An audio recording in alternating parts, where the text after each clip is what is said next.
We're here to rage some serious miles. It's like we're storming the beaches of Normandy right now. We're here in the Sonoran Desert in Arizona for the 24 hours in the Old Pueblo. This is like the Burning Man of mountain bike racing. I'm Paul Turbo Troublecock.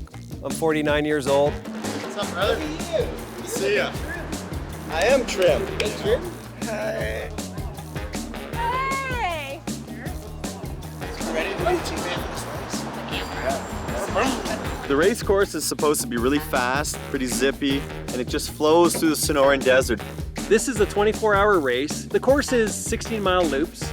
The winners are hoping to do 21 loops, which will be over 300 miles. We're gonna break it into two teams, so this will be a relay race for us. From what we've heard, there's a couple sections to watch out for. One of them's called the Bitches. There's a bunch of really gnarly compressions in there, and it's kind of loose, and that always claims victims every year. After the Bitches, there's varied single track throughout the course, and there are grunty climbs. And there's this rock ride near the finish line, which is basically just a sandstone ledge that you've got to go over. It's 8 o'clock, we got a noon start. So when you're racing something that's high intensity like this, I cramp up a lot, so I need these pickles because they got tons of sodium. A lot of studies show that pickle juice fights cramps. Gotta get the helmet on. Always about safety. These are my mountain biking shoes. They're CDs, circa 1998. Original to me. What I really like about these shoes is they make a smooth transition to the dance floor. Here at camp, it's just like a total party atmosphere. You just have to be able to get out there and put it down. Good luck, you guys.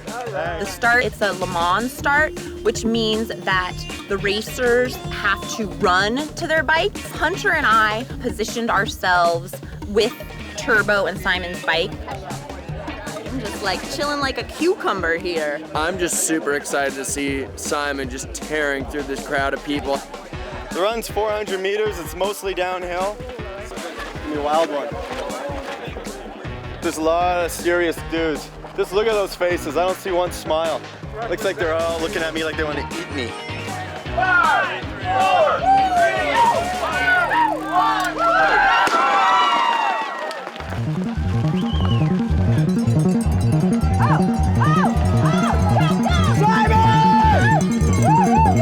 The first thing we're gonna hit are the bitches. Bring it on, bitches! They're certainly a different beast than when I saw them yesterday. Now you're really hitting it full gas as you're descending. So easy to get jacked up out here. Yo-yo! Every time I want to make a move, I've got to do a quick shoulder check to make sure I'm not going to take somebody out behind me. I tell you, you hit a bit of gravel at that speed and you don't know what you're doing. You're gonna slide out, you're gonna go over the bars. Woo! Step downs, I think that's Simon Donato. Woo! Only thing to do now is get it done. You know, I always kind of go into things cocky just because I think that's just the safest way to do it. You know, if you go in with the biggest gun, you're probably going to come out winning. Oh, this might be me. 308's coming in. See you on the flip side. I definitely feel when I was younger, I was more competitive. But as I've gotten older and gotten more into these endurance events, it's become more about like a personal journey. Man, this is fun. Things are really gonna start to kick in once it's dark. You won't have as much reaction time. You don't see as well, you got light, but it casts a lot of shadows.